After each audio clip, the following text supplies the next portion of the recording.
It began with small, almost unnoticeable changes.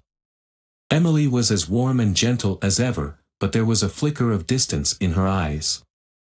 I'd brush it off, thinking maybe I was just imagining things. But then I found that perfume.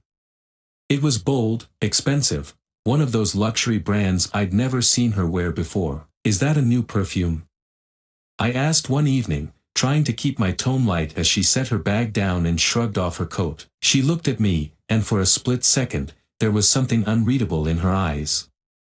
"Oh, yeah. Got it on sale. I thought I'd treat myself." "Smells nice," I replied, forcing a smile. "It's different. Do you like it?" she asked, almost nervously. But before I could answer, she turned away, busied herself with something else, ending the conversation. Her response sat uneasily with me. We'd always been open with each other.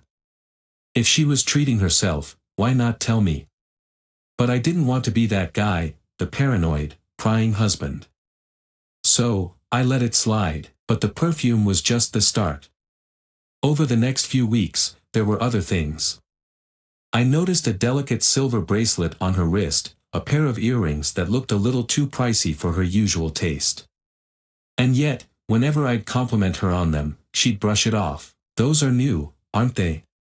I asked one night as she stood in front of the mirror, putting in the earrings with a soft smile. She flinched, just barely, but enough for me to notice. "Oh, these? Just something I picked up a while ago," she said, not meeting my eyes. I felt something tighten in my chest, but I forced myself to let it go, hoping it was nothing. Emily had been working late a lot, always with some excuse: project deadlines, team meetings, networking dinners. It all sounded plausible. But in the back of my mind, doubt was growing. One night, she came home later than usual, almost midnight.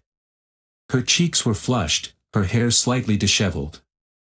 I was sitting in the dim light of the living room, trying to read but barely taking in the words on the page. When she saw me, she froze, like she hadn't expected me to still be awake. "Hey," I said, doing my best to keep my voice steady.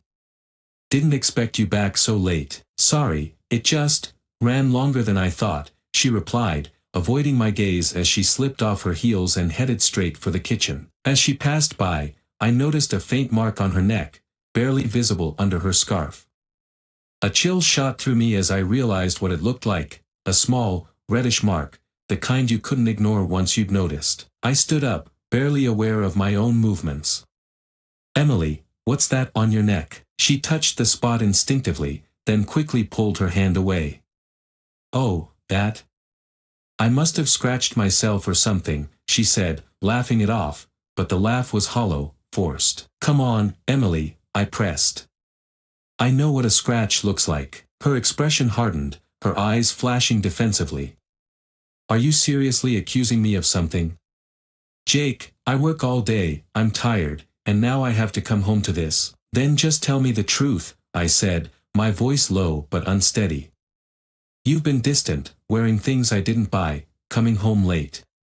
"I'm not an idiot, Emily." She looked away, her jaw clenched, and for a moment, I thought she might keep denying it.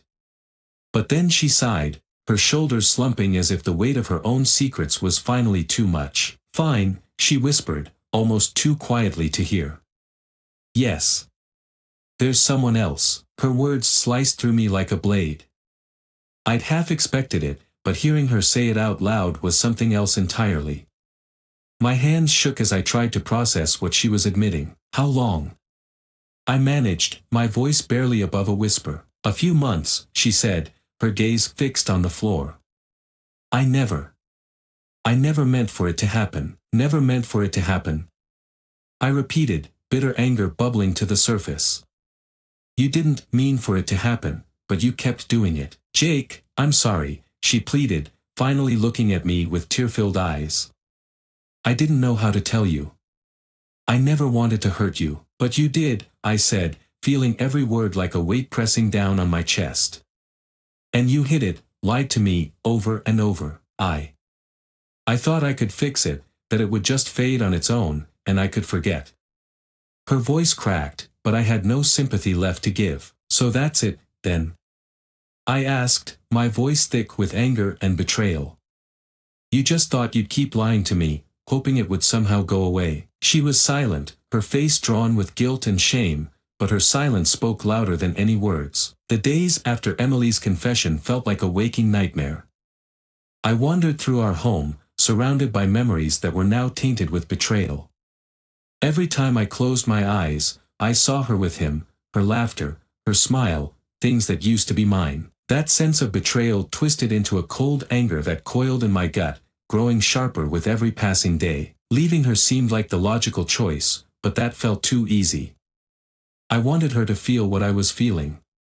I wanted her lover, Mark, to know what it was like to lose everything.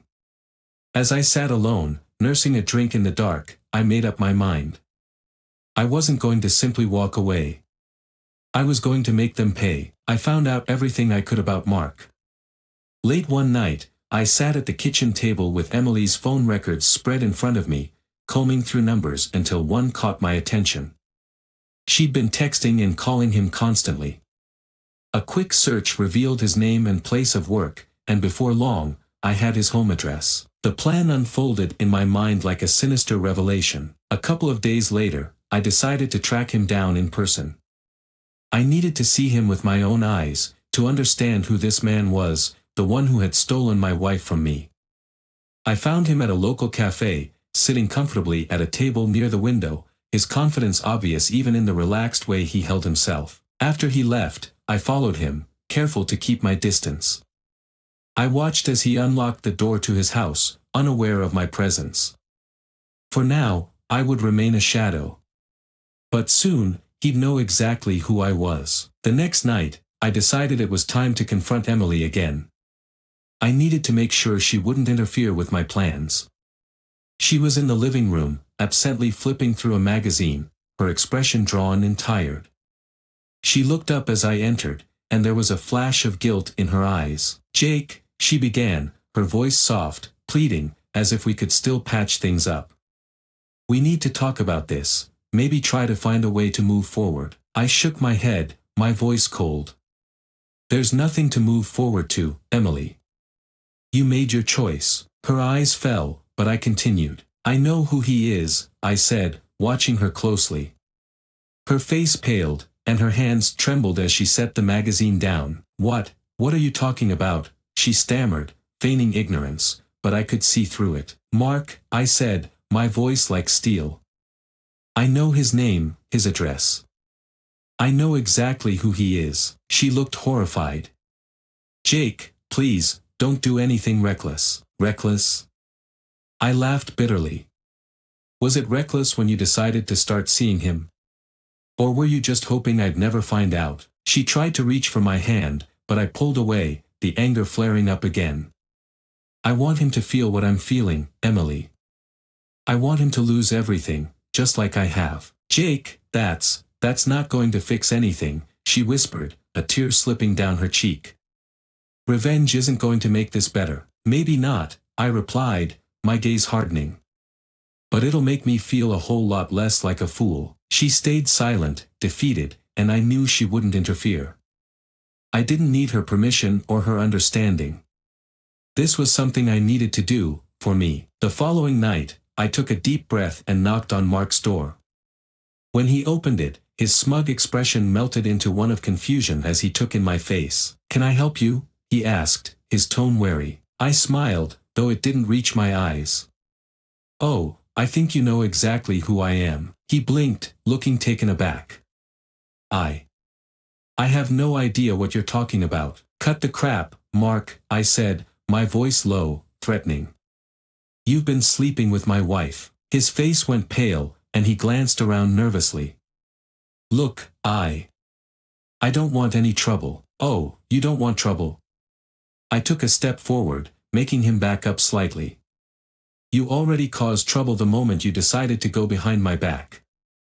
You're going to pay for this, one way or another." He swallowed hard, his eyes flickering to the phone on the table behind him. "This is insane, man. Look, I'm sorry. I didn't mean to." I cut him off, my voice cold. "You didn't mean to. That's funny.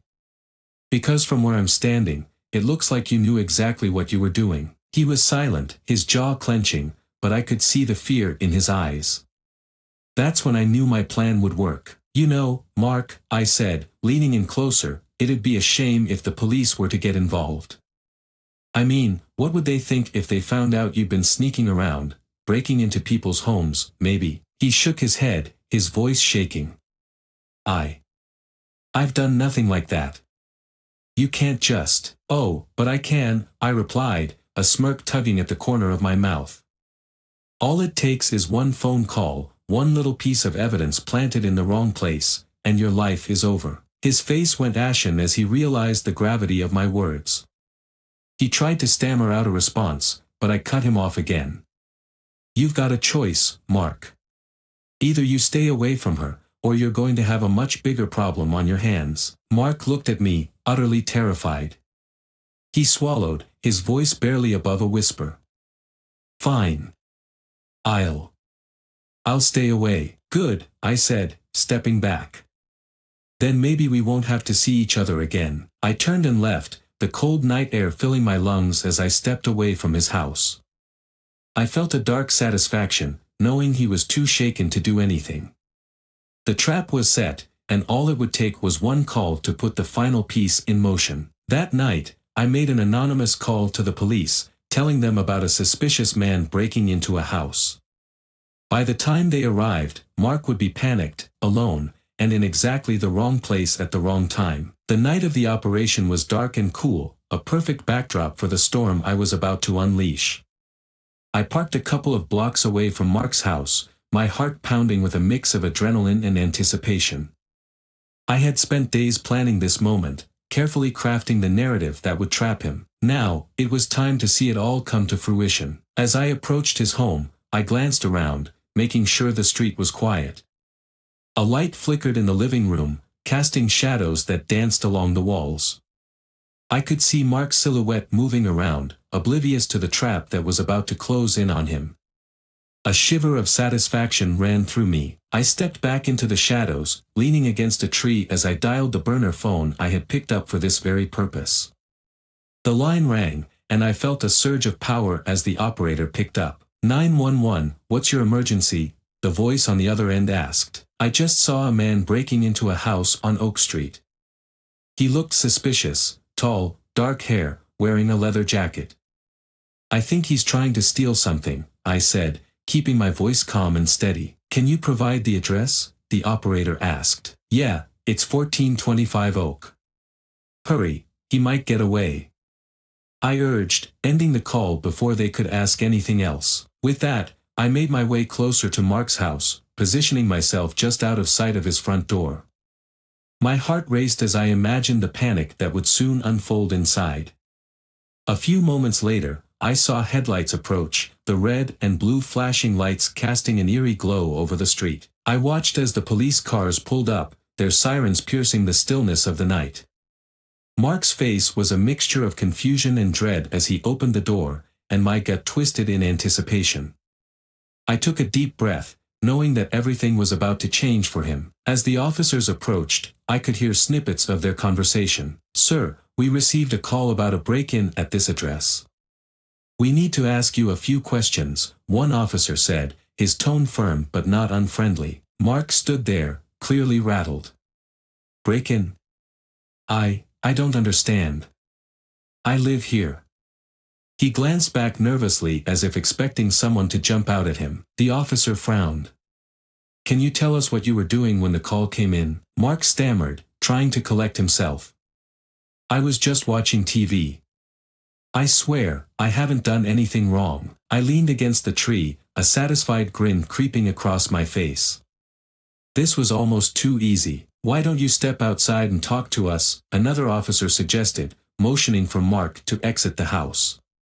As he stepped onto the porch, I moved slightly, making sure I was still hidden but close enough to hear everything. Look, I don't know who called you, but there's a mistake, Mark insisted, his voice rising in pitch.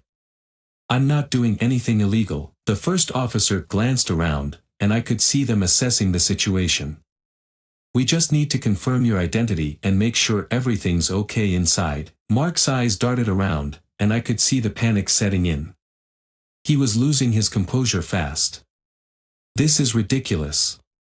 I live here. Oh, I think we're about to find out how much you really live here, I murmured to myself, relishing the unfolding chaos. As they began questioning him, I decided to put the final touch on my plan.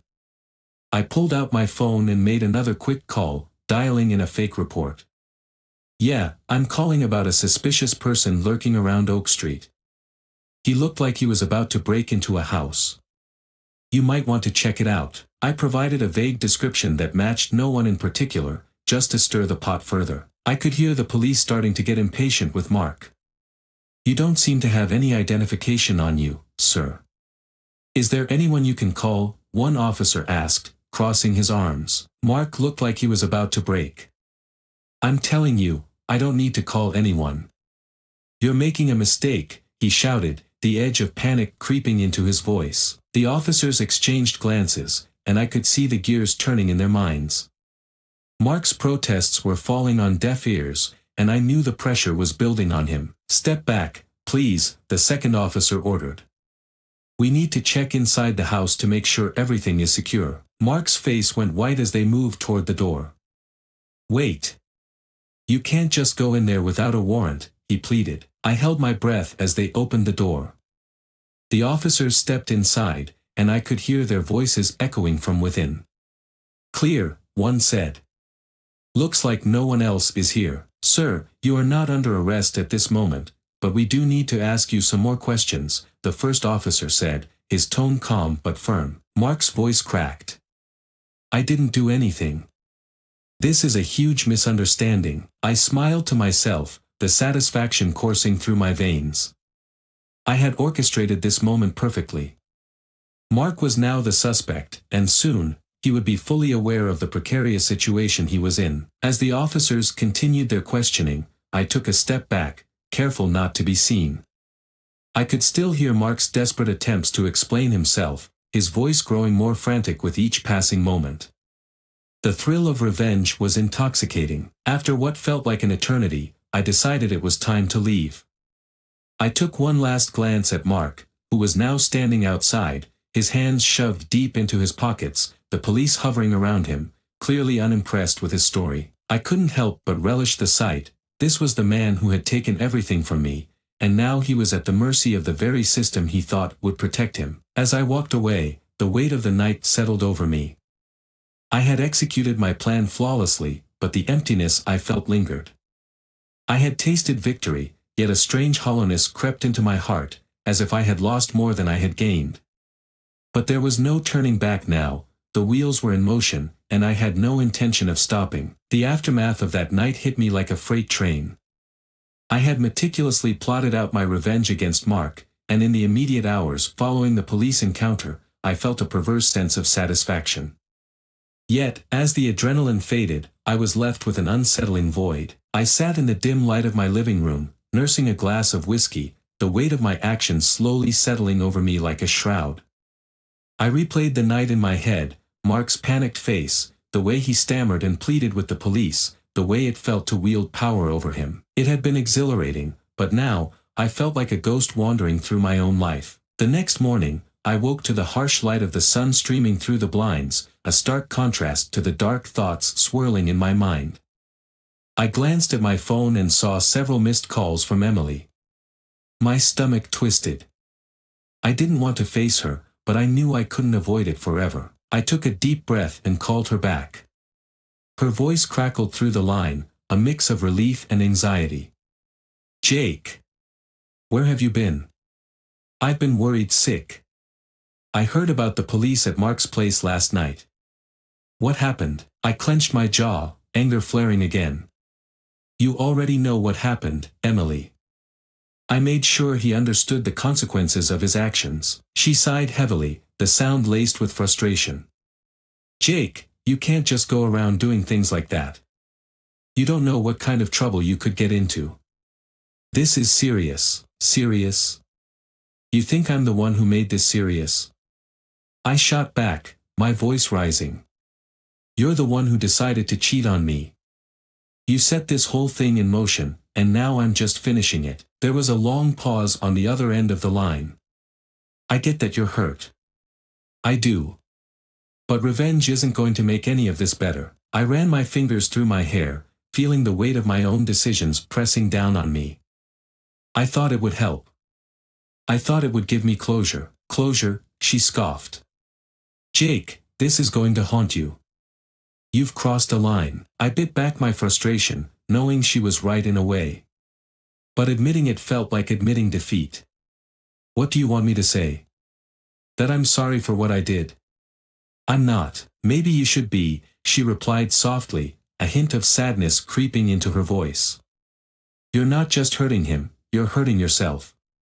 We need to talk about this in person. I hung up, the weight of her words lingering in the air. I paced the living room, trying to shake off the anxiety that had settled in my chest. I couldn't ignore her plea for a conversation, but the thought of facing her, of explaining myself, felt impossible. Later that evening, I finally decided to meet her. We agreed to meet at our favorite diner, the one place that had always felt like home. But as I drove there, I couldn't shake the feeling that nothing would ever be the same again. When I arrived, Emily was already seated at a booth, her hands wrapped around a coffee cup, staring into the steaming liquid as if it held all the answers. I slid into the seat across from her, and for a moment, we just sat in silence, the weight of our shared history hanging between us. Jake, she started, her voice shaky but firm. I need to know where your head is at. This isn't just about revenge anymore. It's about us, about our future. I looked down at the table, feeling the urge to deflect her gaze. There is no future, Emily. You shattered that when you decided to sleep with Mark. But what do you want? She pressed, her eyes searching mine. Do you want to hurt him? Or do you want to hurt me? Because it feels like you're trying to do both. I felt a surge of anger. You're the one who cheated. You're the one who made this mess. I made a mistake, yes. But hurting someone else won't fix that, she insisted, her voice growing louder. You're only going to end up hurting yourself. I slumped back against the booth, my heart racing as I wrestled with the chaos inside me. I thought that taking control would help, but all I feel is emptiness. It's like I've lost everything that mattered, my trust in you, my sense of self, even the satisfaction I thought I'd get from this revenge. It's all gone. Her expression softened, and for a moment, I saw the vulnerability that mirrored my own. I'm scared too, Jake. We need to figure out how to navigate this together, or it's only going to get worse. I looked up, meeting her gaze for the first time. There was a flicker of hope in her eyes, a desperate plea for us to rebuild something from the ashes of what we'd lost. I don't even know if I can trust you again, I admitted, my voice low and raw. You shattered everything we had. I know, she replied, her voice trembling. But I want to make it right. I'll do whatever it takes. Just, don't let this destroy us completely. As we sat in that booth, the weight of our choices hung heavily in the air. I realized that while I could have revenge, I could also lose everything I once held dear. It was a choice between bitterness and healing, between the dark path of vengeance and the uncertain road toward forgiveness. Maybe we can try to fix this, I said finally, my voice barely above a whisper. But it's going to take time, and honesty. No more lies. Emily nodded, relief washing over her face. I promise. We can do this, Jake. Together. As we left the diner, I felt the flickers of hope battling against the shadows of resentment. The road ahead was uncertain, but for the first time since everything had unraveled, I felt a glimmer of possibility. It was a small step, but a step nonetheless, a choice to confront the consequences of our actions and find a way back to each other, no matter how difficult the journey might be.